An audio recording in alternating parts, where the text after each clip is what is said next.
ग्रस्त जीवन में मर्जी कहीं ना कहीं ये मान्यता बन जाती है कि खूब भोगने की छूट है, तो इसलिए मतलब नहीं, छूट तो कहीं नहीं दी गई है।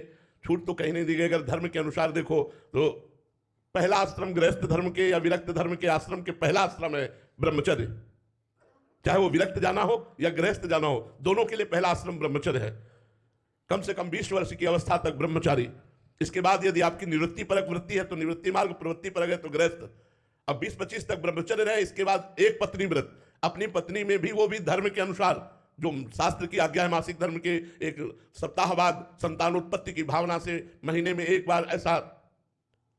पर स्त्री रमण घोर नरक जाना, पर पुरुष रमण घोर नरक जाना। यहां मनमानी आचरणों को थोड़ी गृहस्थ धर्म कहते हैं। आए हुए अतिथि के लिए अपने प्राणों को भी समर्पित करने की भावना रखना। अतिथि ना भूखा जाए, चाहे कुछ भी हो जाए, अतिथि सत्कार ना। यहां कहां अतिथि? दरवाजे पे भिक्षुक को देखते ही रोष भरी दृष्टि देखे, ये नहीं भगवान है, नारायण किस रूप में आ गए। आओ आओ प्रभु, भोजन पाइए, जल पीजिए, आसन में ग्रहण कीजिए। अतिथि सत्कार गृहस्थ में, माता पिता की सेवा गृहस्थ में, पूरे परिवार को भगवत स्वरूप मानते हुए धर्म पूर्वक कमाकर धन और उसकी सेवा करे और नाम जप करे, भगवत प्राप्ति हो जाएगी। गृहस्थ मनमानी भोगों के लिए थोड़ी। चाहे बाबा जी हो चाहे गृहस्थ हो, धर्म से नहीं चलोगे तो नरक जाओगे।